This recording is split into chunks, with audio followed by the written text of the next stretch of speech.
If you would have asked me 5 years ago what the on-trend brewing thing would be in 2021, I never would have guessed that hard seltzer water would be so popular. Laugh all you want, but hard seltzer is a fantastic day drinker and likely isn't going anywhere in the near future. Imperial Yeast's new seasonal strain, W04 Paramount, can help brewers get the most out of their seltzer fermentations.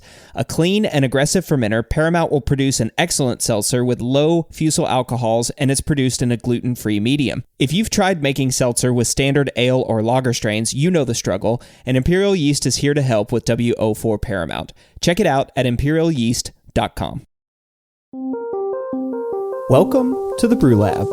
For hundreds of years, much of the world's beer was brewed locally for on-site consumption, like on farms for farm workers. That style of brewing on a farm for on-farm consumption, has become known as traditional farmhouse brewing. And in Scandinavian countries, it's known for its super fast fermentation times and higher temperatures than modern brewing practices. But how much faster is traditional farmhouse brewing? I'm your host, Cade, and today in the lab I'm speaking with Lars Marius Garshol, beer historian and author. And when Kveik yeast first started gaining popularity in international brewing circles, it was favored for its ability to ferment quickly at high temperatures and produce clean ales. That quick fermentation was especially prized for commercial brewers, but there were questions about how much faster Kveik yeast could be used to ferment. So looking to understand all things farmhouse brewing, Lars began conducting research. He was reading historical records to better understand the traditions of farmhouse brewing, and he studied almost 1,500 separate accounts, put all that information in a database with information like the amount of time it took to brew, the typical ingredients, even where the fermenter might be located on the farm. And that wealth of information gave Lars all the tools to answer exactly how fast is traditional farmhouse brewing, and he gets to support it with data from historical accounts. So this episode is an exploration about his findings of fermentation times in traditional farmhouse brewing, and we'll start by defining farmhouse brewing and fermentation time, get into how Lars found all of the historical accounts of brewing traditions, and then look at results to see exactly how fast is fast fermenting when it comes to traditional farmhouse brewing and Kveik yeasts. So these results are pretty incredible, and we're excited to share them with you. If you haven't yet visited patreon.com/brewlosophy, I encourage you to do so. There's a lot of great information about how you can benefit by becoming a patron of Brewlosophy. Patreon's one of the coolest ways to support the work we do here. If you're following all the content we produce, you know it's a lot. An experiment, a secondary series article every week, which includes the Hop Chronicles, Brew It Yourself, Short and Shoddy. Plus, we do 2 podcasts per week, the Brewlosophy podcast and this show, the Brew Lab. Plus, we've got some really fun new content coming soon, which Marshall's been teasing about on the Brewlosophy podcast, and I'm certainly not going to spoil the surprise here, but suffice to say, you're about to have even more free content coming your way, and your support through Patreon helps us keep all this going. So if you haven't already, please consider becoming a patron by visiting patreon.com/brewlosophy. Also, it's holiday season, and we're already getting spammed by Black Friday deals. I know I am, at least. And an easy way to support us during the holiday season is to start your online shopping experience by using the links listed at brewlosophy.com/support. Just click those links and continue your shopping as usual. It's such an easy way to support us. It doesn't impact your shopping experience at all. And you can check out all of our affiliate sites at brewlosophy.com/support. So again, just start right there, brewlosophy.com/support. Click any of the affiliate links and you're off to the races. Feedback is brought to you by the imaginative crew at Haas, who've developed a revolutionary way to dry hop using Spectrum, a flowable 100% hop-derived product that's fully dispersible in cold side applications for great flavor, efficiency, and less beer loss. No solids means less loss, and it's fully dispersible in cold beer, so there's no contact or residency time required like traditional dry hopping. Spectrum fully disperses immediately, so you don't need to wait 24 to 48 hours or worry about double dry hopping, and you don't have to have any special dry hopping equipment. It stores easily, it's easy to use, saving you precious time and getting instant aroma in each batch. It's currently available to commercial brewers in trial quantities of Citra and Mosaic, so check it out by visiting johnihaas.com. That's John, the letter I, Haas.com. All right, listener Dylan wrote in about episode 62, where we talked about carbon to nitrogen ratios in yeast propagation with Dr. Maria Mutsoglu. Dylan says, thank you for the Brew Lab. It's great to make the world of brewing science more accessible to the homebrew crowd. As a cell and molecular biologist by trade, it's great to apply my science brain to my hobby. Well, I'm glad that you enjoy it, Dylan, and I'm glad that you're finding the episodes useful and interesting and fun. So Dylan says, I just listened to episode 62 on carbon and nitrogen for yeast propagation with Dr. Maria Mutsoglu, then read the paper and had some questions about the practical application of the information. He says, using a 2 Plato 1:100 carbon to nitrogen propagation media resulted in more efficient production of, quote, better yeast, which sounds amazing. And Dylan's question, but how do I apply this to my homebrewing?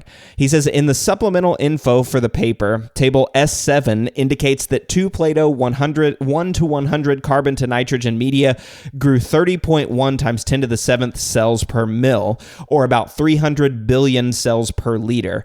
If I make a 2-liter starter with those parameters, pitch a pack of yeast, and put it on a stir plate, how close to 600 billion cells am I likely to get? Despite being more carbon efficient, the low Plato media had a lower total cell yield than the high Plato media. So should I be making a larger starter? How big a difference is a stir plate versus the baffled shaker flasks used in this experiment? How big an impact does initial pitch rate into the starter have? Without access to cell counting equipment, how blindly am I following? How can I use this information to hit my pitch rates? Apologies for the rambling. I'm just fascinated by the topic and always want to know more. I'll be making my next batch with a 2 Plato 1:100 carbon to nitrogen starter regardless, but any insight you can give would be great.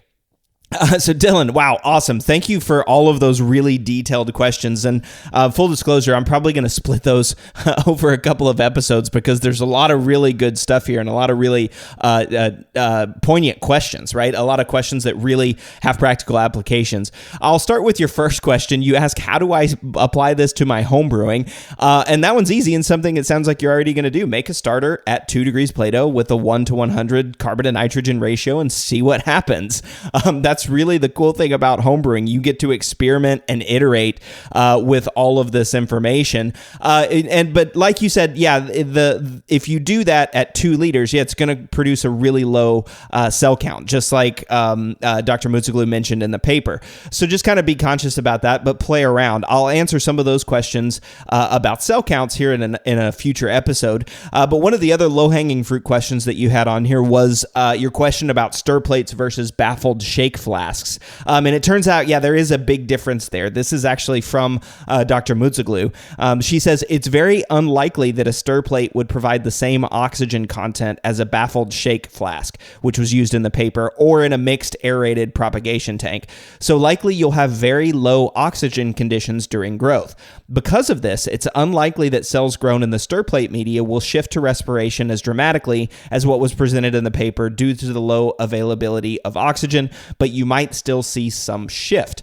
So that's Dr. Mutsoglu's response. And I think that makes a lot of sense, right? Stir plates are just stirring around and you're ensuring that the yeast is mixing itself, but you're not really necessarily pulling oxygen in, which maybe shaking might do a little bit better. But one of the things I was thinking about, maybe we can supplement oxygen by oxygenating the starter. If you've got an oxygen wand, maybe you can just bubble in a little bit of oxygen there into your starter. And the other thing I would say to you, Dylan, too, is especially with a background in cell and molecular biology, get yourself a microscope and some hemocytometer plates and start doing cell counts. It's a really easy way to see how much yeast is produced no matter what starter you're using. And it's also, you can tell how much yeast you're actually pitching into fermentation. So if you're interested in exploring more about this method, I think that's a really cool place to start, is actually do it. Make a starter, see what happens. And then if you can, get a microscope, hemocytometer, and start doing some cell counts. And then report back to me because I'd love to share that information on the podcast. So I think I'll leave those questions right here for this episode and address some of them in a future episode. But thanks again, Dylan, for these awesome questions. All right, I'm going to take a short break and I'll be right back with Lars Marius Garshol talking about fermentation times in traditional farmhouse brewing.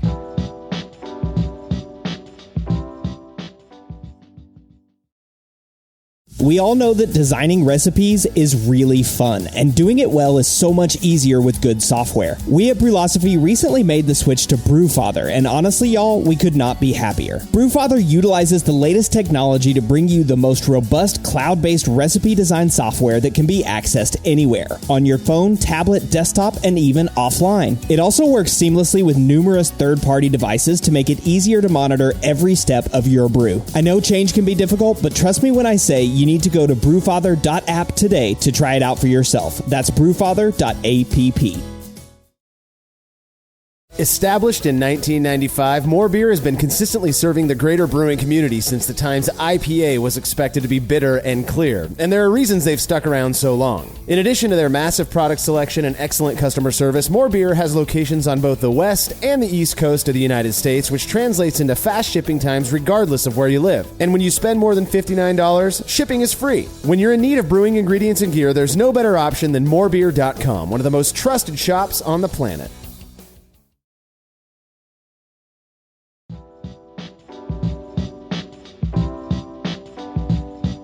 Kveik yeast are known for their higher than average fermentation temperature and fast fermentation times.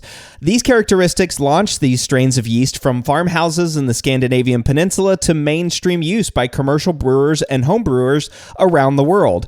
And here with me in the lab to talk about just how fast fermentation times are in traditional farmhouse brewing is Lars Marius Garshol. Lars, welcome back to the Brew Lab. Thank you, and thank you for having me. Well, I'm always happy to have you. I mean, there are very few guests on the show that their name has become sort of synonymous with their area of expertise. And for me, when I think of the Kveik expert, I think exclusively of you.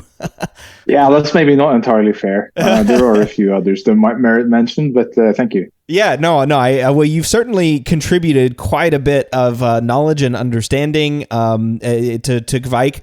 I've had you on the show before, and actually, sort of interestingly, most listeners won't know that the last time that you and I recorded a show together, you got attacked by a bee during the recording. Yeah, that's right. Yeah, which we edited that out in post-production, but let's hope that doesn't happen again this time. I suppose the bees aren't out right now, are they? No, it's late October now, so I think we should be pretty safe from most insects. Yeah. Well, good.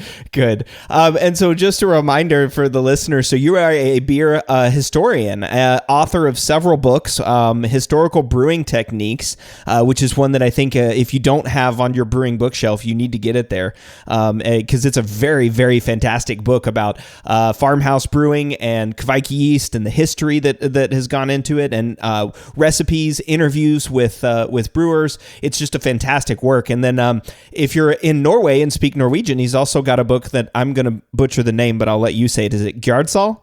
Garshol, yeah. Garshol. Okay, there you go. Yeah, so I still butchered it, but he's got those, and as well as a whole bunch of papers and talks on Kveik, and then of course a guest on the Brew Lab, episode 33, where we talked about Kveik history and genetics. So again, you are a full-time beer historian, and I think a lot of people would be jealous of that position, but I'm guessing it takes an enormous amount of time and research and writing to put together everything that you've collected on traditional farmhouse brewing, right? Yeah, the writing takes up, I guess, a surprisingly small amount of the time. But the research takes a lot of time. It really does. Well, I think we will get back to that later on as well, when you ask about how certain data came to be collected and so on. It will become clearer what I mean then. Yeah, exactly. I mean, I think you'll certainly have hopefully listeners will at the end of this episode have a greater respect for the amount of time and effort that it takes to collect this kind of information. And of course, the goal of today's podcast is to talk about an article that Lars just published in the American Society of Brewing Chemists Journal, and it was about farmhouse fermentation time. And so what he did is he reviewed documentary evidence and interviews of roughly 285 independent accounts in 12 different European countries to sort of give a picture of, well, how fast is traditional farmhouse brewing? Is that right? Fair summary? Yeah, absolutely. Yeah. Yeah. Totally. And a spoiler. So it is. Well, maybe I'll let you do this. Was there a big takeaway from the research? A spoiler? Well, really, the fermentation times were almost absurdly fast. Like half of them finishing in less than 24 hours. Yeah. Yeah, That's absolutely. crazy. Roughly half finishing in 24 hours. And of course, according to your paper, another 25%, so almost 75% of farmhouse fermentations finishing within 48 hours. I think that's just incredible. I mean, especially as a modern brewer, I can crank out an ale pretty quickly, but I'm still a week or so at the quickest turnaround that I can do in my own brewery. So yeah, 24 to 48 hours is lightning fast, right? Well, it depends on what you're used to. Um, I interviewed one of the guys in Hornindal, Western Norway, and when I asked him, how long do you ferment? And he says, well, unlike some people, I'm not afraid of leaving it until 3 days because everybody else was doing just 2 days, right? Oh, that's a funny story. That was normal to him. Yeah. Yeah. Oh, that's so funny. I'm not afraid to leave it one day longer, but most people are doing it shorter. That's amazing. I love it because, again, like I said, I have actually brewed with some Kveik strains, some isolates of Kveik, and they certainly do brew quickly. I mean, I've turned around a wheat beer in 2 days, fermenting it around 40 degrees Celsius or around 100 and change Fahrenheit, 103, 104 Fahrenheit, something like that. But I guess where we should start then. So again, we're talking about farmhouse brewing and fermentation, and I guess we have to define what we mean by farmhouse brewing. So what is traditional farmhouse brewing? Well, originally, the farmers were brewing from their own grain, which they could do because they didn't have to pay for it. As long as they had enough to eat, they could brew from the rest. So originally, it was farmers brewing from their own grain for the consumption of the people on the farm, not for sale. And then, of course, modernity happened, and very few people are farmers anymore. Yeah. But it's I would say today it's the people still brewing in the same tradition, and that might sound like it's kind of very subjective criterion. But when people say things like, I'm not afraid to let it ferment for 3 days, well, you know which tradition they belong in, right? Mm-hmm. Yeah. The differences are so stark that it's easy to say. Yeah, and so these grains are produced by the farmers on their farm, and they're the ones that are turning those grains directly into beer. And is that? I mean, I assume that there are. At least, I mean, in the United States, I guess there are farms that make malt, right, or that grow barley that probably take some of their grains and make beer with it. But for the most part, most of the barley that's grown is shipped off to a malting company, or at least malted on site through their estate malting programs or something like that. There's very little farmhouse brewing tradition still alive today in the United States, or at least as far as I'm aware of. But it sounds like, especially in the Scandinavian Peninsula, in Norway and Finland and these areas, there's still quite a strong farmhouse brewing culture that's present today. Well, define strong. Fair, yeah. Because it used to be. Historically, strong didn't even cover it. Every single household brewed, without exception. But today, there's just a few villages and areas where people brew, and in many cases, it might be 2 or 3 families in a village. But it's strong in some areas. Finland really has a quite strong tradition. In Denmark, it's almost completely dead. Mm-hmm. Parts of Estonia is quite strong. Parts of Lithuania, and yeah, maybe a couple of areas in Norway. I see. Yeah, and I guess you mentioned earlier, talking about the farmhouse tradition, right? I mean, if you hear someone say, "Oh, well, yeah, I let the beer set for 3 days. I'm not afraid to let it say 1 day longer." That sort of defines them as what we would sort of colloquially refer to as a farmhouse brewer. But how is farmhouse brewing different than like modern brewing practices? What sets it apart? Almost everything. But I think the biggest thing is how you learn to brew, right? So that's the first question I ask a brewer is always the same. Where did you learn to brew? And the answer has to be someone in their family or a neighbor or something like that, or they're not quite, then I know that they have some distance to the tradition. Let's put it that way. Yeah. But typical differences, one is batch size. These people typically brew 150 liters, which is like 6 times a normal batch size for a home brewer. The use of juniper branches, very strange brewing processes for the most part.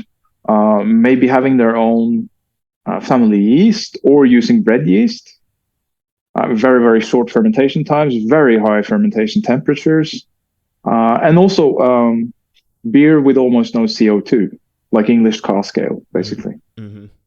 Yeah. I mean, all of those things, right? Each of those things is very, very different than normal brewing practices.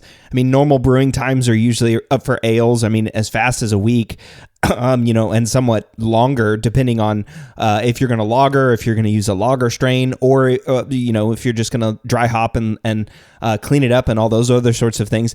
But it really is interesting, right? The thing I kind of key in on and focus on is like you said, where did they learn to brew? This is tradition, is something that's passed down, right? It's handed down from people who brewed, right? It's not like you're going to school and you've been taught the best way to brew on the most modern equipment. You're just being told by a friend or a parent or a sibling or an uncle or an aunt or someone that has just been brewing their life, and now they're passing on that information to you to continue it in that tradition. Yeah, the handing over really is the essence of tradition. And historically, these people didn't measure almost anything. So that meant that you couldn't really communicate how to brew in a recipe. Mm-hmm. Because a crucial part of it might be, when the malt changes color like this in the kettle, then we are ready. Or when the kettle starts to sing, then we've hit the right temperature, and stuff like that. Mm-hmm. Or look at how I'm dipping the mash paddle in the mash here and how it runs on the paddle. That shows you that we haven't hit mash temperature yet. We have to add more water. And so that's another big difference, that they are far less precise. Yeah. They make good beer, but they don't necessarily know the numbers. And of course, because there was no organized teaching, that's also where you get this enormous variation in methods and approaches as well. Yeah. And I guess that makes a lot of sense, right? I mean, you've got some person who, over their years of observation, has determined that, hey, if I do this way, the beer turns out great and it turns out better. I mean, these are some of the reasons why we have domesticated yeast today, right? That yeast has become domesticated. Someone somewhere said, hey, if I crop the yeast off of the top of a fermentation and don't wait until it's all finished and settled out to the bottom and has all kinds of other stuff mixed in with it, then the beer I brew next time tastes good, right? Yeah, absolutely. And I think it shouldn't be underestimated the extent to which that's also true of modern brewing. That modern brewers until say the 1750s didn't really measure anything very much either, because they didn't have any equipment to do it with. And the only thing that's really happened since is refinements to the way that people were already brewing. Yeah. So it seems like in different areas, people sort of arrive at a method that works for them, and then they never leave it. They just stay with it, because to jump to some completely different method is somehow impossible. They can't imagine it. And I think the starkest example is, and this goes back more than 10,000 years actually, the divide between Asia and Europe, where Europe consistently malts the grain and then mashes, while in Asia, you instead use a fungus on the grain to break down the starch, and then you add yeast to produce the alcohol in parallel as part of the same process. And nobody in Asia, Eastern Asia, ever seems to have used any other method, and the same in the West. And Is that because they didn't have the right, fungus, or is it because never, once you establish malting, you never tried anything else and you just stuck with it forever? I don't know. Yeah. Well, I mean, I think of where I grew up in Texas. There's a saying that if it ain't broke, don't fix it.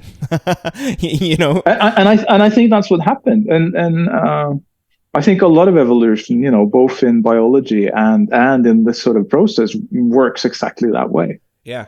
Yeah, I think so too. And so I guess this also this kind of brings us to fermentation time, right? Okay, before we get into, fermentation time, we do need to make a sort of a definition here as well, because I think there's a lot of nuance around this term. As a brewer, I would say fermentation time, and most people who are listening to this podcast would go, okay, that's, when it reaches terminal gravity. Right? But that definition may not necessarily apply in farmhouse brewing, right? Well, I mean, it couldn't. Almost nobody ever measured gravity. So how would they know? And I chose as my definition the time from you pitch the yeast until racking the beer, because that was basically the only time period that I had data on. That was what people were reporting, so it was the only thing that I could choose. And of course, this leads to some subtleties, because we don't really know what the state of the gravity was at that point. We can make some guesses, but we don't really know. Yeah, that's a good point, right? I mean, and as I was saying earlier with modern brewing times, right? A lot of brewers will do what's called the diacetyl rest at the end of brewing. So your beer has reached fermentation, but you're going to let it sit in the tank a little bit longer to clear up diacetyl before transferring it to a package. So there are sort of those nuances in it. But how then? Well, I think you may have already answered this, but maybe it's worth asking the question: how then do brewers determine when it's time to rack into the package, the farmhouse brewers? Yeah, that's a very good question. So, as with almost anything in farmhouse brewing, there are 10,000 different answers to that.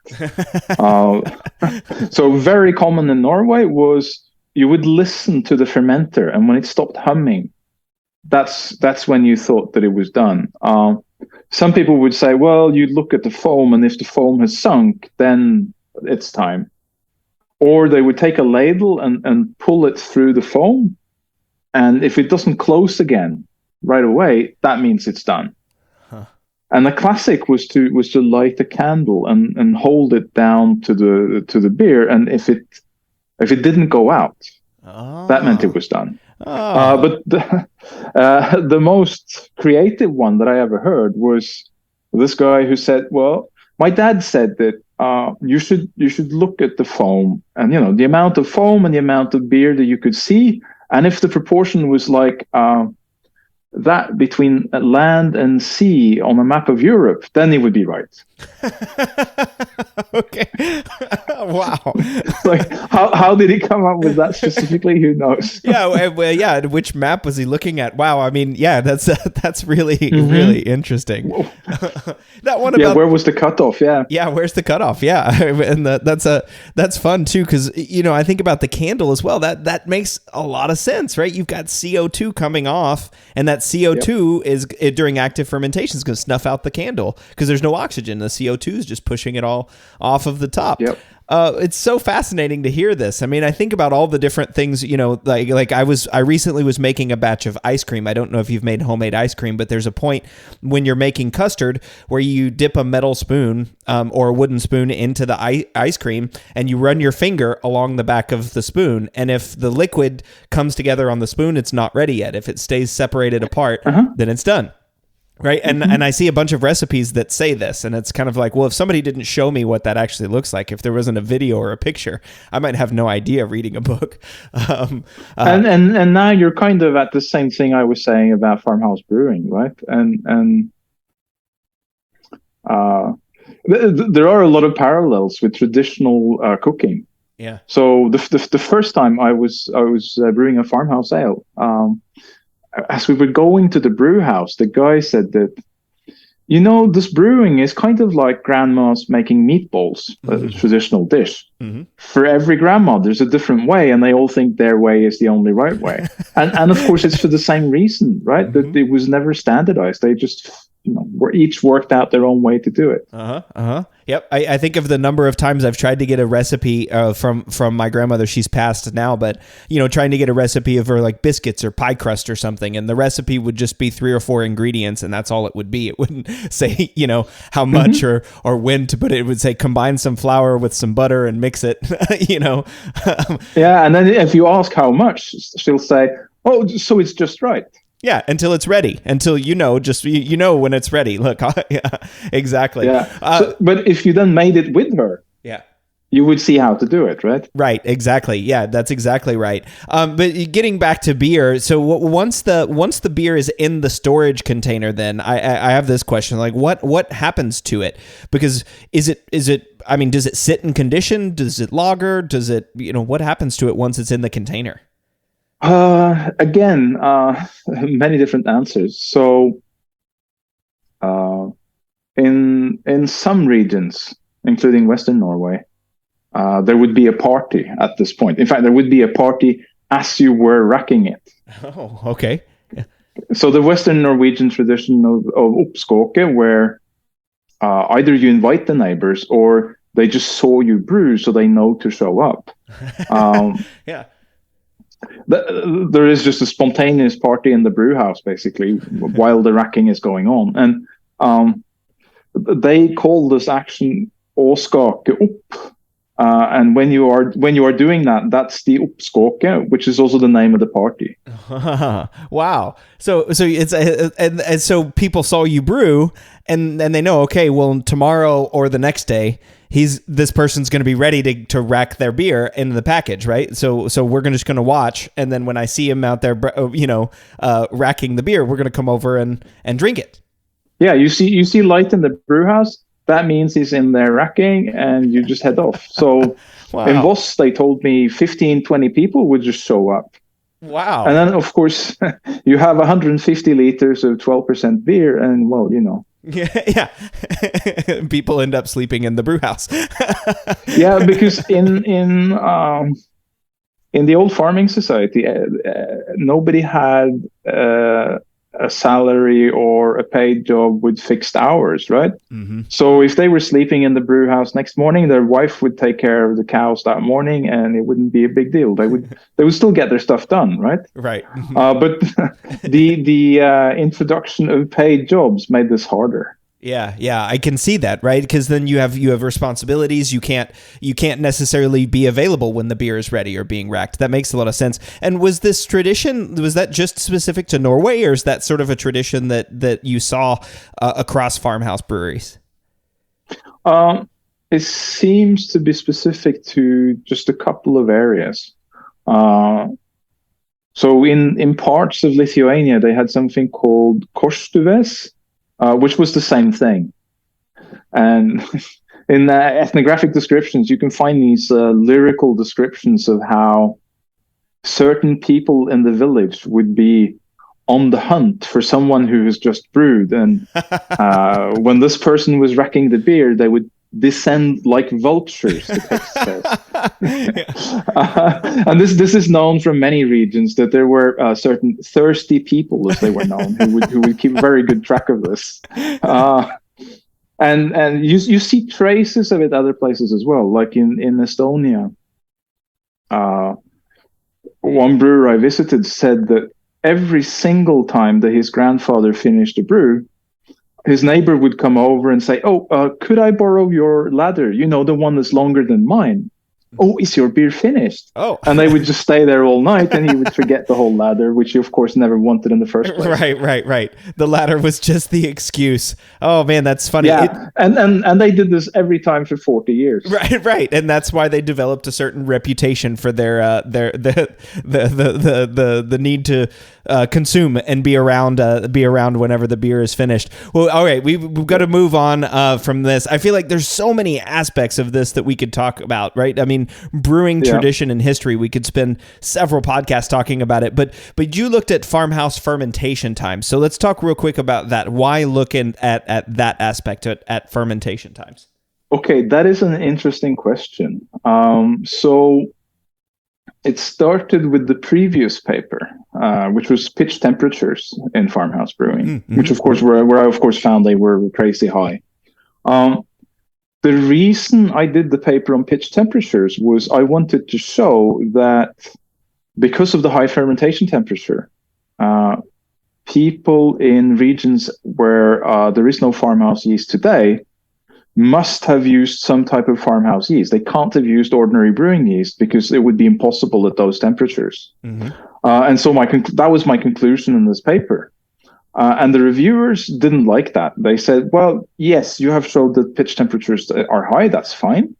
But we don't know the fermentation temperature because, it's cold in many of these countries. We don't know what the insulation of the fermenter was like. And, it could have dropped. And they said, if you want to draw this conclusion, you have to model it mathematically and show what must have happened. And I was a bit pissed off with that, but they were right. So we watered down the conclusion. And then I thought, okay, well, I'll have to show that fermentation temperatures were high then. Yeah. And once you start on that modeling, one of the key variables is actually the speed of fermentation, because with time, the temperature of the beer will drop. But at the same time, as the yeast is consuming sugar, it's adding heat. So both of those time aspects are actually super important. And of course, I made a mathematical model. I did all that stuff, but I can't just present that. I have to first show, okay, this is the fermentation times. So we've settled that. And that's what this is doing. And so I'm not sure exactly how many papers it will be to get all of this out. But the piece that I'm waiting for now is to brew with some farmhouse guy where I can bring my tilt receiver, leave it in his fermenter in his traditional brew house where he uses Craig, and get the data and show that it corresponds with what my model says it should be. I've done it for my own home brews, in the bathroom at 10 liters, but I need one at a different scale as well. So this is a stepping stone toward basically showing that all of Northern Europe, the farmers had yeasts different from the ones that we know that are now gone.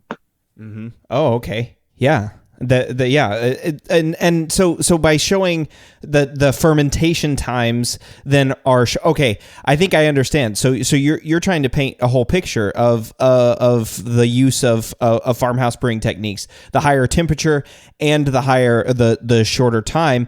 And so to do that, you need to look at some historical references to determine what is normal fermentation time, so that you can then use that modeling to determine, if this is the normal farmhouse fermentation time, then here's what I would predict, and here's what we see in actual practice. Yeah, that's right. All right. So in fact, the preparation for this following paper means that I collected data on where was the fermenter. What sort of a room was it in? Because many people say we put it next to the fireplace. Oh, okay. Yeah.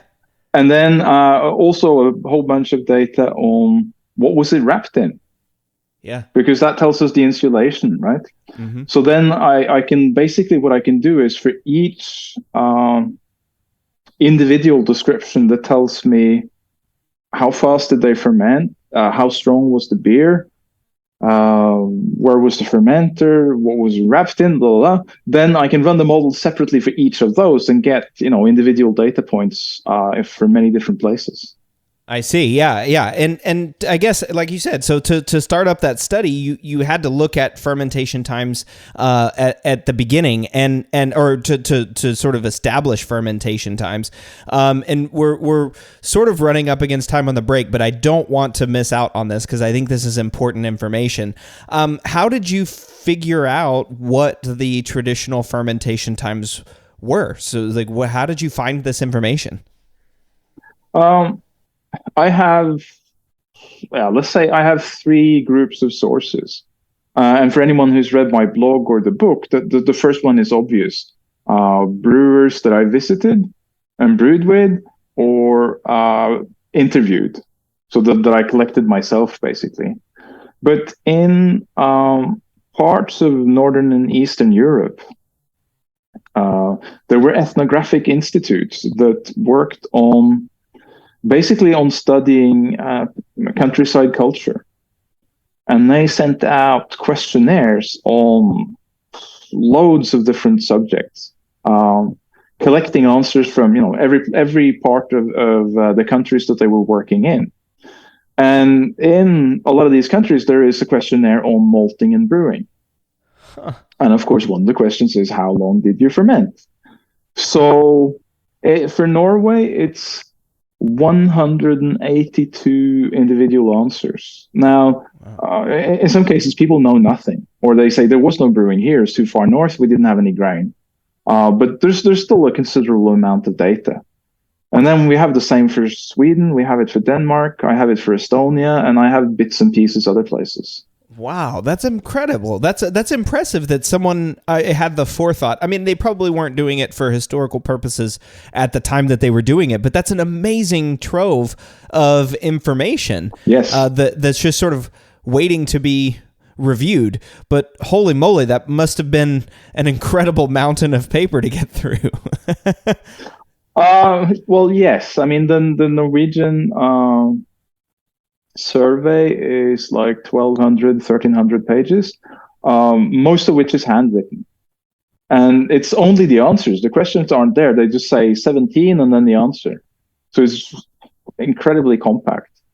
And then the Swedish material is one collection is 2,000 pages.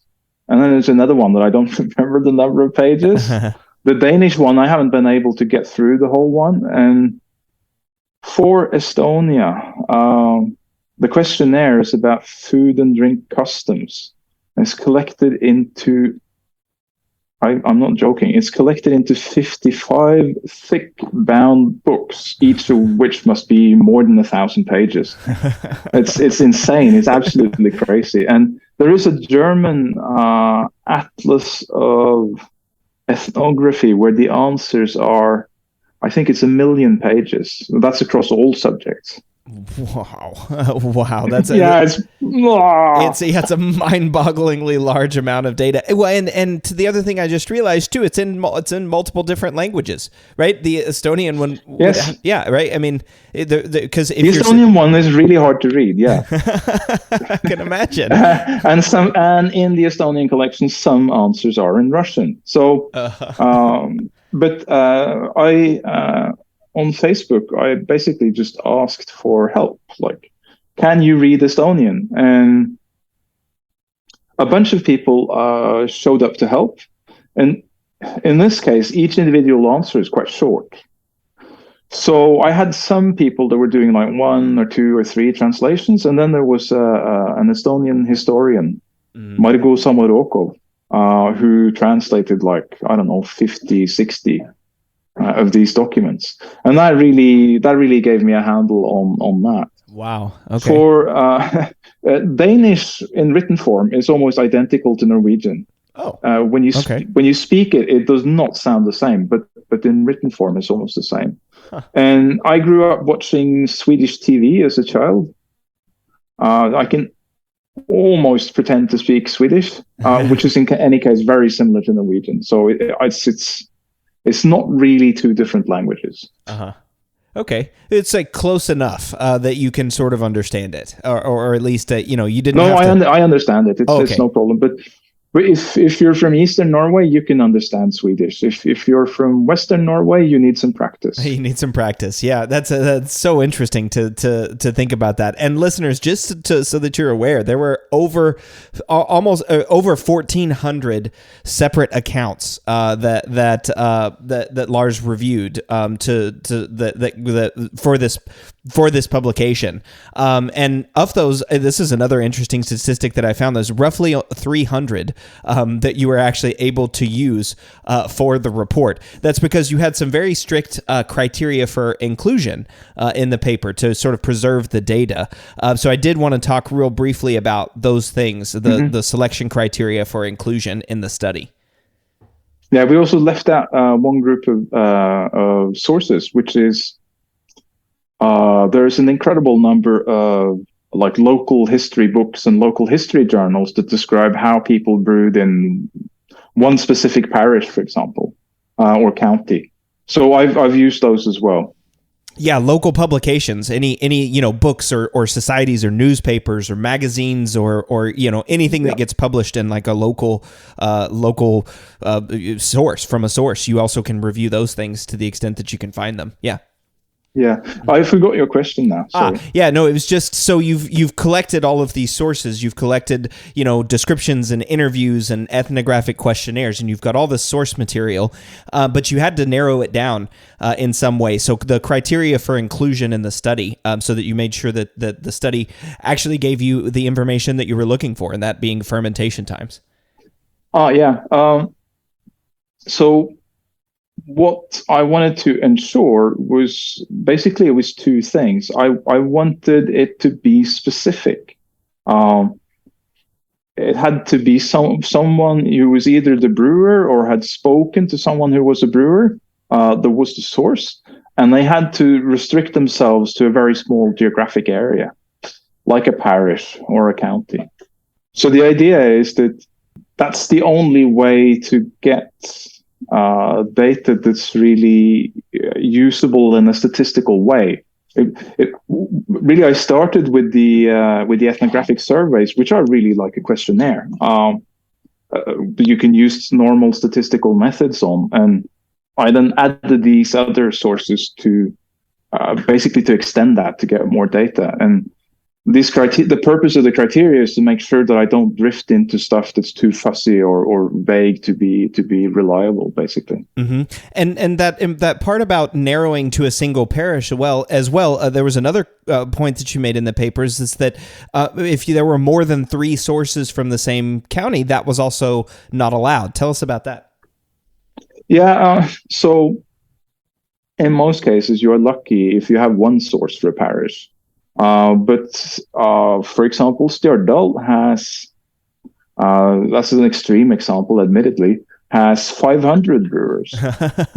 So I could have had 500 fermentation times, right? Just from Stjørdal, but it would have completely skewed the statistics. Mm-hmm, mm-hmm. So that's why I put in this rule, like no more than 3 from the same place, because where the brewing has been going on for a long time and is still alive, it's easy to get a lot of sources, but you can't use them all. Mm-hmm. And then, of course, the final thing being if there were reports from more than one report, but from the same source, also, you're excluding that information as well. Yeah, it happens that for example, the Nordic Museum in Stockholm interviews someone and they get an answer. And then the unit at the University of Lund in southern Sweden has interviewed the same person. Mm-hmm, mm-hmm. Or I have the same person replying to questionnaire 35 and 28 from the same source. That also. Right. So and sometimes you find that they also wrote about this for their local history journal. Oh, yeah. Mm-hmm. Yeah. Which makes sense, right? Yeah, they wrote about it because they were talking about a survey or something that they were asked a question on, and so they wrote it and shared the information.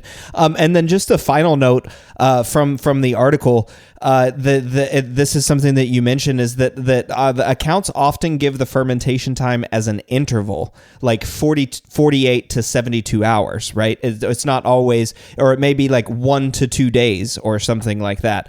Something that's not very specific, like it was an an 18-hour fermentation or a 17.5-hour fermentation. It's a range of dates. And so for those, you took the midpoint. So if it was a range of 48 to 72 hours, you take the midpoint, and that's what's used for the statistical calculations. Yeah, the ranges show up for a very understandable reason, right? If I were to ask you how long do you ferment, you're not going to say 7 days because you know it's not always 7 days. Right, exactly. And so this is just the sources being careful and precise. But it's frustrating, right? You get numbers, but it's not one. So I had to circumvent that and come up with a method that would give me a single number, basically. Right. And it makes a lot of sense, right? That it's more accurate to be sort of, inside of the average, right? Or close to whatever, the correct value was or the more likely value was. So if it's 48 to 72 hours, if you've got some batches going 72 and some batches going 48, it's reasonable to make an assumption that it's somewhere in the middle, right? And the easiest way to find the middle is the average. I mean, of course, that also comes with the caveat that it might have been a lot of them that were at 48 and only a few at 72 hours, but no way to know that. No way. I mean, you're always at the mercy of how accurate are these people. And in some cases, they're literally describing, they're like 88 and they're trying to recall what their mother did when they were children. So you never know exactly how accurate it is, but the hope is that by using a lot of sources, you can get around that. And I think the results show that works, really. Yeah. Well, and again, it is a huge wealth of information that you had to get through, and you need meaningful data out of it. So there have to be these rules for narrowing down the data to provide accurate statistics. And I do want to get to those results. So let's take a quick break, show some love to sponsors, and we'll be back talking about the results that you found in terms of farmhouse fermentation times.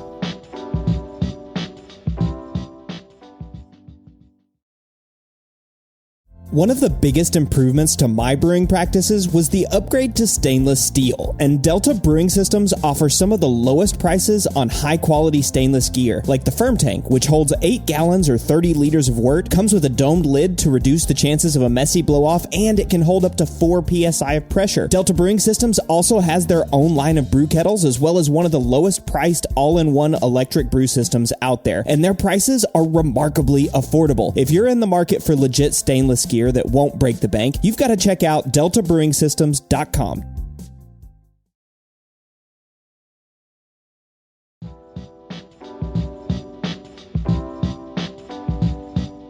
When Kveik yeasts first became popular, everyone was talking about their ability to ferment at high temperatures and still produce clean ales.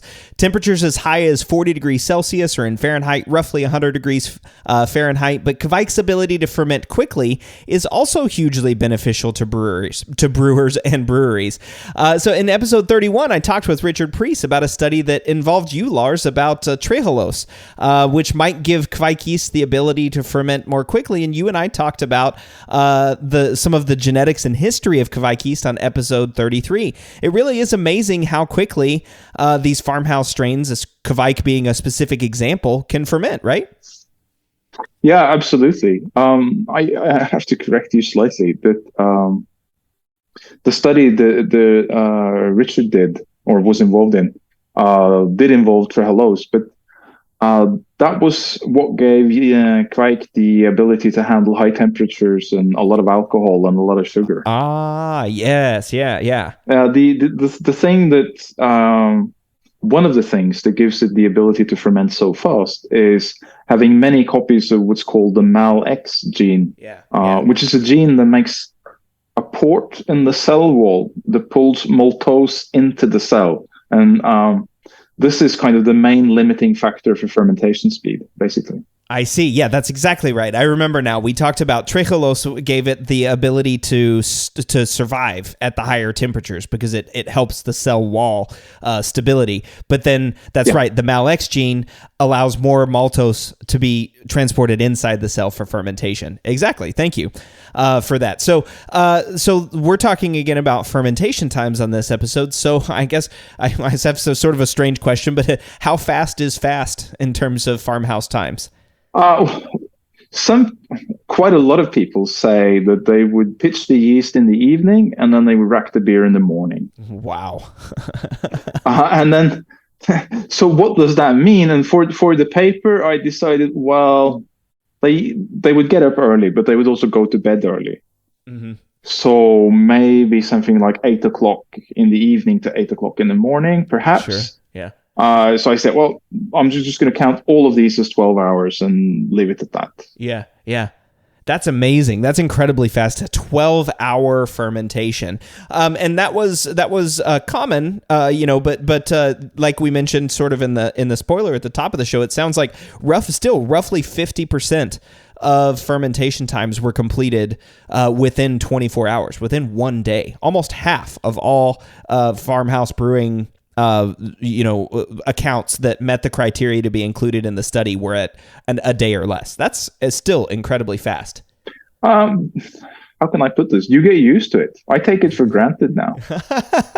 That's so nice. I wish I could. Yeah. It's how it works. Right. I mean, I'm still like I said, I'm still 7 days or so for ales, and that's about as fast as I'm willing to crank them out. But I'm not brewing with farmhouse yeasts as often. I'm brewing with more traditional, modern commercial brewing yeasts like Cal Ale or Flagship or any of those simple, clean ale strains. But it was interesting too. There was some nuance to the data that I wanted to get into a little bit. So if you look at like Norway, for example, you've got roughly a third of brewers fermenting within 24 hours, another third within 48 hours, but almost 95% of the fermentations were finished within 3 to 4 days. And that's almost all of the fermentations of the farmhouse fermentations within 3 to 4 days. And that's and similar results for Denmark and Sweden, right? Almost 95% within 3 days. So that they're racking the beer to the package in 3 days. I still am just blown away with how fast that is. There is something that could drive this, and that is that originally all of these people were maintaining their own yeast culture, which you have to harvest and then use in the next beer. And in this culture, there will be different organisms that grow at different speeds. And one of the slow ones will typically be the bacteria that turn the beer sour. Oh, yeah. So, yeah, you don't want to give those time to grow, basically. So there is this push, it's kind of built-in driver in the process to push people towards short fermentation times so they can harvest their yeast. And of course, in a lot of cases, people were brewing for a specific event. And that's another thing that would have made them want this to finish quickly. And you can see that this goes back in history quite a bit. So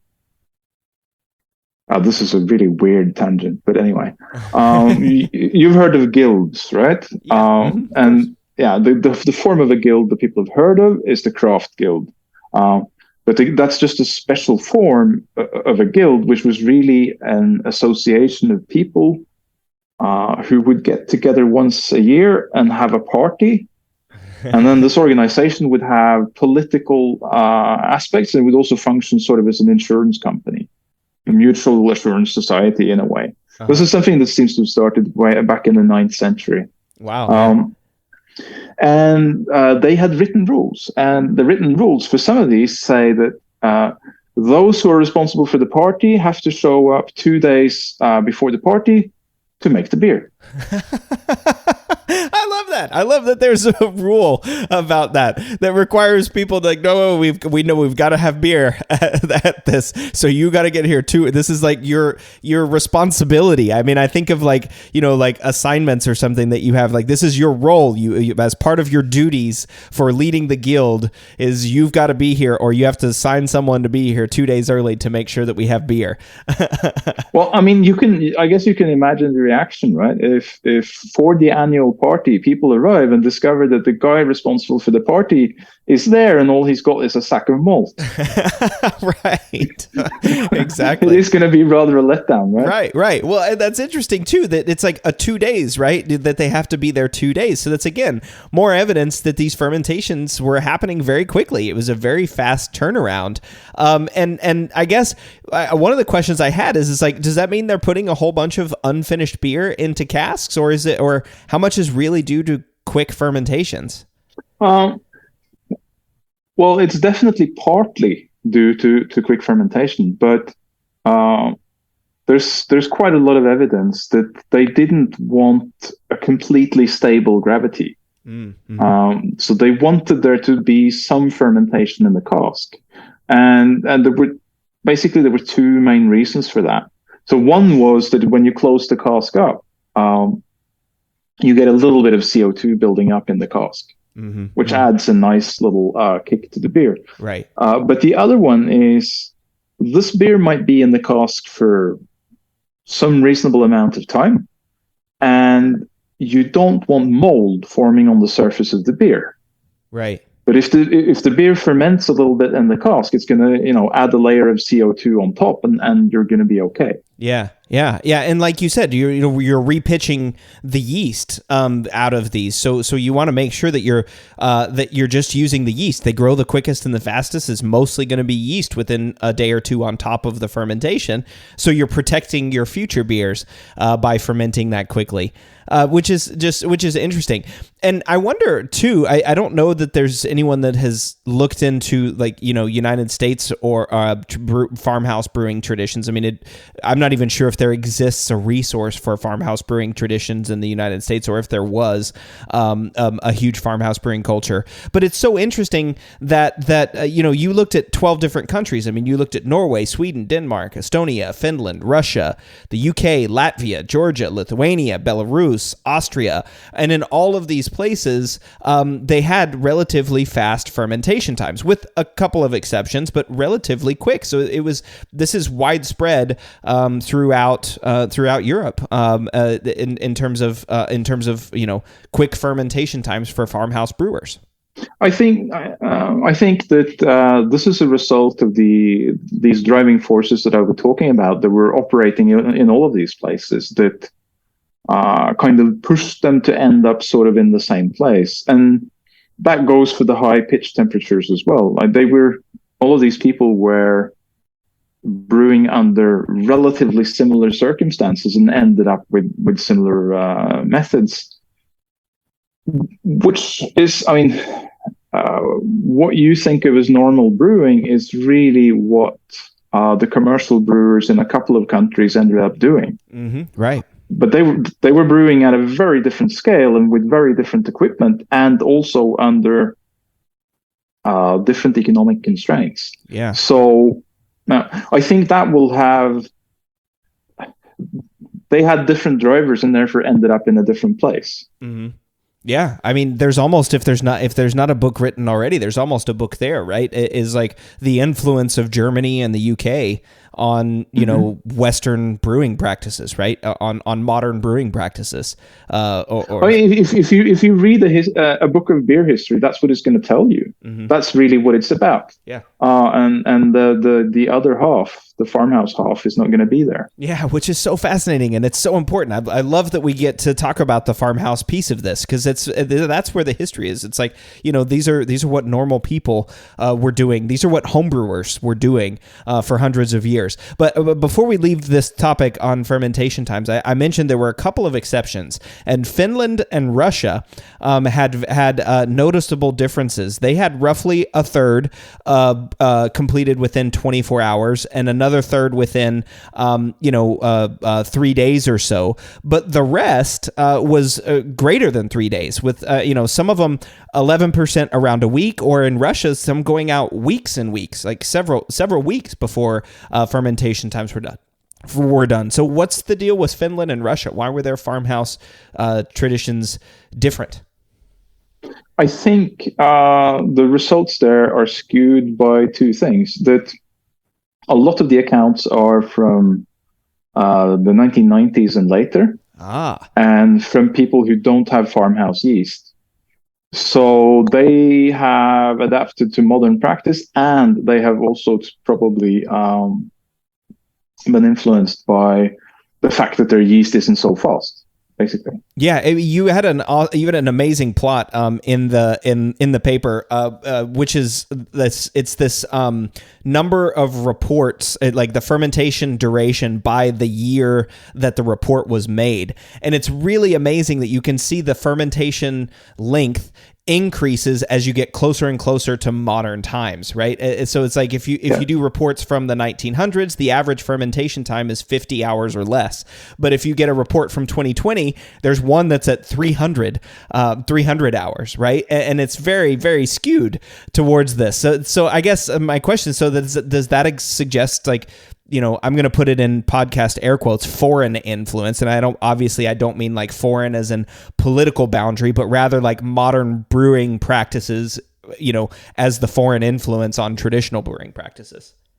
Yeah, I think that's what it is, in two different forms. So one is that some people start switching to modern brewing yeast, which will force you to have longer fermentation times. And the other is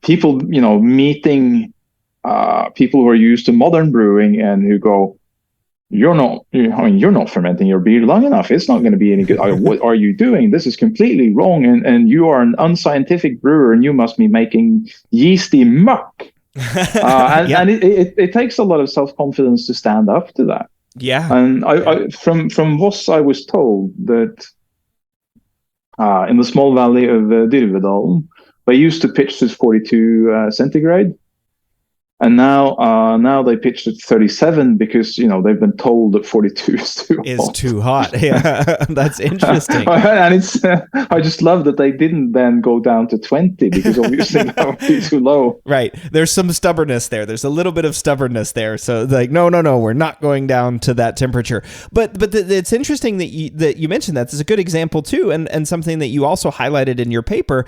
The yeast, the type of yeast that the farmhouse brewers were using might have influenced the fermentation time. So you actually broke down fermentation times by yeast type, and I thought that information was really interesting as well. Share with the listeners what you found there. Yeah, I have to do this from memory, but you see very clearly for the farmhouse yeast that the vast majority are fermenting very quickly, and it really drops off. The number of brewers who then have a longer fermentation time drops off extremely fast. Whereas with bread yeast, it's still short, but it doesn't drop off as fast. Let's put it that way. Mm-hmm.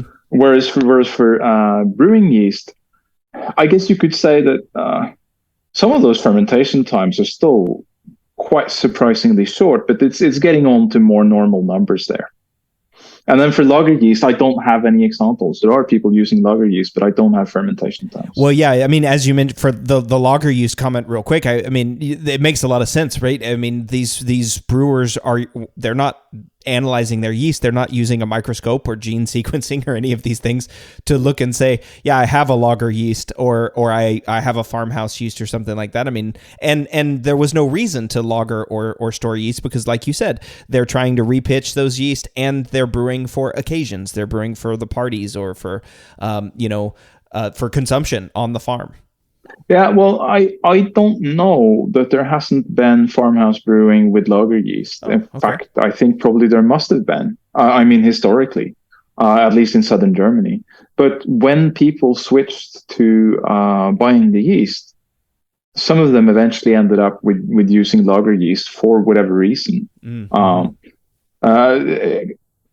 It's not super common, but some people say that they were getting the yeast from nearby breweries, and if that was a lager brewery, well, there you would be. Yeah.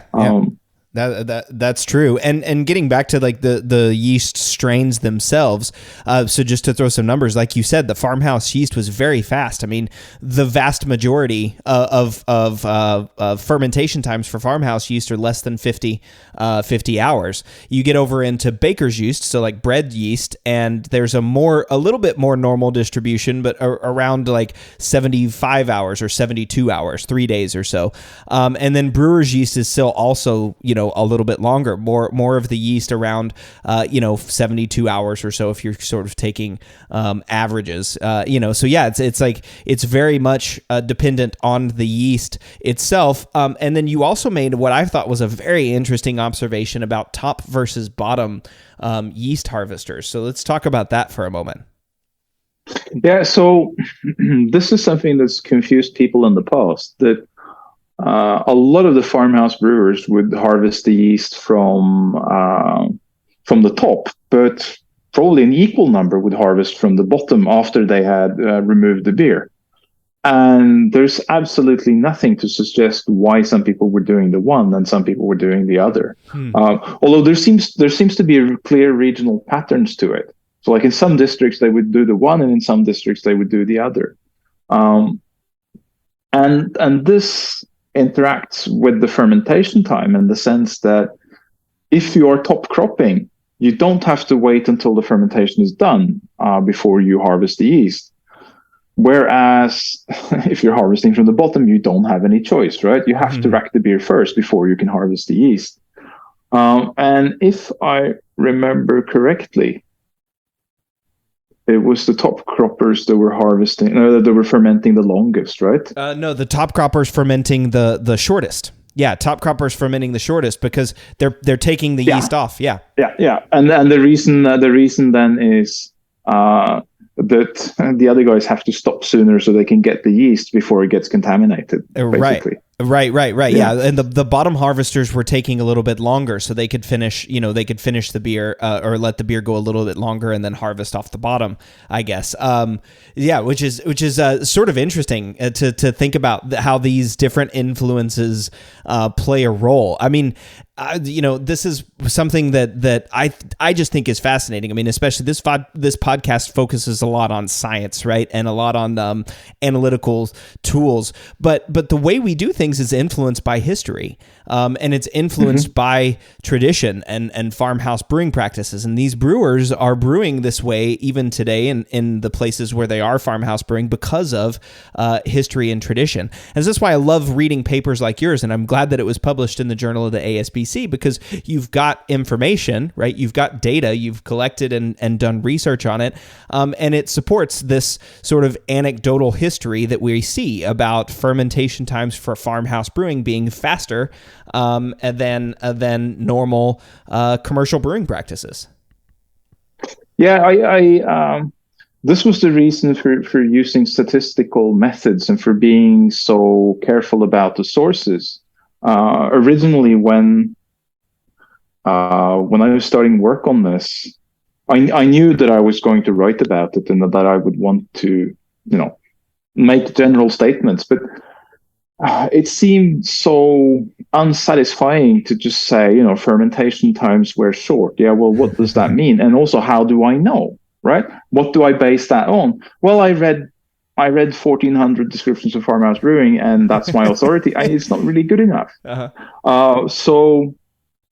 And in fact, the starting point for really me beginning to use numerical methods was frustration with people who wrote about the use of herbs in farmhouse brewing, because they were all going Miracle Gale, Miracle Gale, Miracle Gale, Miracle Gale, and that's Miracle Gale, Miracle Gale, Miracle Gale, and that was not what I was seeing in the data. And so I wanted to contradict them and say no, it was hops and juniper, and with Miracle Gale way down there. And then it occurred to me, well, how can I convince anyone if it's just me saying that and everybody else saying something else? I need numbers. Yeah. Okay. Well, let's just collect this for every single description then. And then once I started doing that, it's like, well, we could do brewing process, we could do pitch temperature, we could do fermentation time, and before you know it, you're collecting like when they stopped sprouting the malt, how long was the shoot supposed to be relative to the length of the grain? and where was the fermenter? Stuff that when you started out, you would never dream of collecting, but years later you realize, oh, I have to have that too. Yeah, I need that. Or that's information. It's useful information that might tell the story about fermentation time, right? Maybe Yes. one of the reasons that they ferment at higher temperatures or that drove this is, unlike lagering, they're fermenting next to a fireplace, right? So it's warm there. Yeah. It's not super hot because it's like, body temperature. You're just trying to keep humans warm, but warm, right? Yes. Yes, exactly. And so maybe that's created some natural evolution for those yeasts, which is just so interesting. And if you hadn't poured through all of that information, the none of this would have been available. And this actually is sort of this is a tangent for me as well. When I was growing up, I wanted to be an archaeologist, like Indiana Jones. It was like the movies, and I realized at some point in my childhood that Indiana Jones wasn't what an archaeologist actually is. There's a scene in The Last Crusade where he's in a library and he's looking for X marks the spot, and there's an X and there's a secret tunnel in the library that leads him down to this, shield that takes him on his crusade. And I was like, well, that's archaeologists spend a lot of time in the library, but they're reading the books and reading the papers and doing the research and not busting up the floor on these chases. And I have a lot of respect for historians and people who have the time and energy and effort to do that sort of research like yourself. Well, it's really curiosity that drives it, right? I want to know, and as is always the nature of these things, when you answer one question, well, that immediately gives birth to 15 new questions, right? And it just carries on and on and on. So I think it's worth pointing out that this paper is, it's a very tiny slice of the data. It's just fermentation times. Right. And as I was saying, I have that on, how were they preserving the yeast? Where were they cropping it? What type of yeast was it? Obviously, what was the name for the yeast locally, and then for brewing process and malting. And so, one of the things that I've been working on is to try and present more of that. So the next book that I've written is one that tries to describe farmhouse brewing in all of Norway, basically in every detail, so that there is a chapter on how did they treat the hops that they put into the beer. So did they make hop tea, or did they boil it in the wort? Did they not boil it at all? And also combine that then with brewing process. So there's, for example, a table showing the correlations between the different types of brewing process, were they boiling the water or not, and how they treated the hops. And you can see that a lot of people started boiling the wort, but they were still making hop tea on the side, because they hadn't figured out that you could get rid of that then. They hadn't yet figured out. So, of course, that's only Norway. Yeah. So you can see there is a long road ahead. There's quite a long road ahead, and I can't wait to continue to explore it with you as it unfolds.